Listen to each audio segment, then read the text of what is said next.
সমস্ত চাকরি প্রার্থীদেরকে স্বাগত জানাচ্ছি। যারা চাকরি করতে চাও অবশ্যই এই ভিডিওটা দেখবে, কারণ এখানে একটি দুটো নয়, 4টি ভ্যাকেন্সির কথা উল্লেখ আছে, কিন্তু ভ্যাকেন্সিগুলো সব একই আছে। একটি ডিস্ট্রিক্টে রিক্রুটমেন্ট আলাদা সেকশনে, কিন্তু যে পোস্ট রিক্রুটমেন্ট করা হচ্ছে সেই পোস্টটা সেমই পোস্ট থাকছে। আবেদনকারীদের ভারতীয় নাগরিক হতে হবে। কন্টেকচুয়াল বেসিক রিক্রুটমেন্ট করা হবে। 21 তারিখ থেকে ফেব্রুয়ারি 10 তারিখ পর্যন্ত অ্যাপ্লিকেশনের সুযোগ পাবেন। রেজিস্ট্রেশন পোস্টের মাধ্যমে পাঠিয়ে দিতে হবে নথিপত্র। এই 21 তারিখ থেকে ফেব্রুয়ারির 10 তারিখ পর্যন্ত 11টা থেকে 4টে পর্যন্ত টাইম দেওয়া হচ্ছে আবেদনকারীদের। যারা ভাবছে হ্যান্ড টু হ্যান্ড জমা দেবেন তারাও পারবেন। সেকেন্ড ফ্লোর রুম নম্বর 201-এ জমা দিতে হবে। 10/2/2026-এর মধ্যে অ্যাপ্লিকেশন করবেন, তারপরে করলে কিন্তু রিক্রুটমেন্ট তারা নেবে না। যারা আবেদন করবেন তাদের মাসে বেতন দেওয়া হবে 16,000 টাকা পার মান্থ। কিন্তু ভ্যাকেন্সি ইসি আনরিজার্ভড জন্যই রয়েছে, তাও আবার একটি ভ্যাকেন্সি। কন্ট্রাকচুয়াল বেসিক রিক্রুটমেন্ট করা হবে 1 বছরের জন্য। যারা আবেদন করবেন তাদের কাছ থেকে বিষয়টা হলো তাদের বয়স 40 বছরের মধ্যে হতে হবে, সেটাও আবার ক্যালকুলেশন করা হবে 1 জানুয়ারি 2026-এর মধ্যে। সাথে পার্মানেন্ট রেসিডেন্ট মানে পার্মানেন্ট বাসিন্দা হতে হবে পশ্চিমবঙ্গের। সাথে যারা আবেদন করবেন তাদের যে যোগ্যতা সেটা গ্রাজুয়েশন হতে হবে আবেদনকারীদের, এবং সাথে 1 বছরের ওয়ার্কিং এক্সপিরিয়েন্স থাকতে হবে সরকারি বা বেসরকারির আন্ডারে। এবং এই রিক্রুটমেন্টটা কি করতে হবে, আপনার কি কাজ করতে হবে সেটা হলো ডেটা এন্ট্রি কাজ, যেটা report preparation and completion ETC, এই সমস্ত কাজ করতে হবে। কিভাবে নেওয়া হবে এখানে চাকরি প্রার্থীদেরকে, কিভাবে সিলেক্টেড করা হবে? রিটেন টেস্ট হবে, যেখানে জেনারেল নলেজ থাকছে, কারেন্ট অ্যাফেয়ার্স থাকছে, জেনারেল মেন্টাল অ্যাবিলিটিও থাকছে। তারপরে আর্থমেটিক, ইংলিশ, ইটিসি থাকছে। কম্পিউটার পরীক্ষায় 50 নম্বরের টেস্ট হবে। তারপরে পার্সোনালিটি টেস্ট হবে 10 নম্বরে। তো বোঝাই গেল, এখানে 40 নিলে, এখানে নিলে 10, হয়ে গেল 50। আর এইখানে যে কম্পিউটারের 50 পরীক্ষা, এটা যদি যুক্ত করো তাহলে টোটাল মিলিয়ে হবে 100 নম্বরের পরীক্ষা। মানে এখানে 100 নম্বরে রিক্রুটমেন্ট করছে।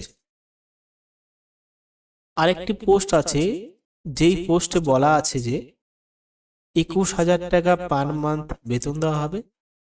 এসসিদের জন্য একটি করে পোস্ট, মানে একটি পোস্ট আছে শুধুমাত্র এসসিদের জন্য।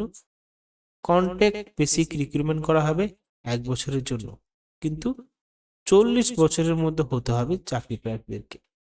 এটা আবার ক্যালকুলেশন করা হবে 1 জানুয়ারি 2026-এর মধ্যে।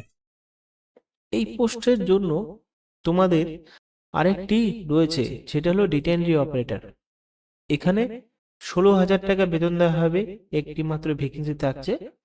কন্ট্রাক্ট বেসিক নিয়োগ করা হবে 1 বছরের জন্য। এবং এই সবগুলো চাকরি দেখতে পাচ্ছ, সবগুলো চাকরির মধ্যে তোমাদের ঝাড়গ্রামের ডিস্ট্রিক্টের রেসিডেন্ট হতে হবে। এই ডেটা এন্ট্রির জন্য গ্রাজুয়েশন হতে হবে, ওয়ার্কিং নলেজ থাকতে হবে কম্পিউটারে, MS Office package, MS Word, MS Excel, MS PowerPoint, এই সমস্ত এবিলিটি থাকতে হবে। এবং টাইপিং স্পিড থাকতে হবে কম্পিউটারে 30 ওয়ার্ড পার মিনিটে। এই চাকরিগুলোর জন্য আলাদা একটি ফর্ম দেওয়া আছে, এখানে সেই ফর্মটা পেয়ে যাবে আমাদের টেলিগ্রাম চ্যানেলে। দেখো ফর্ম কিন্তু তোমাদের ফর্ম কিন্তু দেয়নি, কিন্তু নোটিশের সাথে আমি আলাদাভাবে তোমাদেরকে দিয়ে দেবো ফর্ম, ডাউনলোড করে নেবে। এখানে দেখতে পাচ্ছ বিষয়টা সমস্ত কিছু, যে কিভাবে অ্যাপ্লিকেশন করতে হবে। এখানে রিসেন্ট পাসপোর্ট সাইজের ছবি দিয়ে দেবে, আঠা দিয়ে লাগিয়ে দেবে, এবং 3টে ক্যাটাগরির মধ্যে যে ক্যাটাগরি তোমার পছন্দ, বা তোমাদের যদি সেই ক্যাটাগরির শিক্ষাগত যোগ্যতা থেকে থাকে বা তোমাদের অ্যাবিলিটি থেকে থাকে সেই পোস্টের জন্য, তাহলে সেই পোস্টের নাম লিখবে। নেম অফ দ্য অ্যাপ্লিকে তোমার নাম, তাও আবার ব্লক লেটার লিখতে হবে, তোমার বাবার নাম, বা যদি মহিলা হয়ে থাকো তাহলে তার হাজবেন্ড নেম, ক্যাটাগরি আনরিজার্ভ বিসির সেই ক্যাটাগরিটা এখানে দিয়ে দেবে। ডেট অফ বার্থ যেই প্যাটার্নে লেখা রয়েছে সেই প্যাটার্নে লিখবে, এবং সাথে বলা হয়েছে সেলফ অ্যাটেস্টেড জেরক্স করে অ্যাটাচ করতে হবে, জমা দিতে হবে ফর্মের সাথে। বয়স 1 জানুয়ারি 2026 যে বয়সটা হয়েছে সেটা ক্যালকুলেশন করে এখানে বসাতে হবে।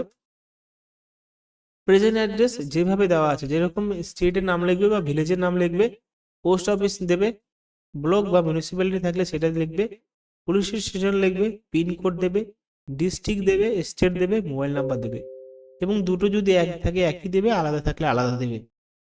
তারপর এখানে বলা হচ্ছে self attested xerox copy residential proof, মানে আধার কার্ড, ভোটার কার্ড, মানে ফটোকপি দিতে হবে। এইবার এখানে ইমেল আইডি দেবে, জেন্ডার দিয়ে দেবে, রিলিজিয়ান দেবে, ন্যাশনালিটি দিয়ে দেবে, এইগুলো কমন ব্যাপার, এগুলো দিয়ে দেবে। এডুকেশন কোয়ালিফিকেশন মাধ্যমিক পাস থেকে শুরু করে এখানে লিখতে হবে। কম্পিউটার নলেজটাও এখানে লিখতে হবে, এবং ডিক্লারেশন ডেট, প্লেস এবং সিগনেচার করে অ্যাপ্লিকেশন করে দেবে। তোমাদের সমস্ত চাকরির আমি নোটিশ এবং আবেদন করার যে ফর্ম দিয়ে দেবো সেখান থেকে ডাউনলোড করতে পারবে। ধন্যবাদ।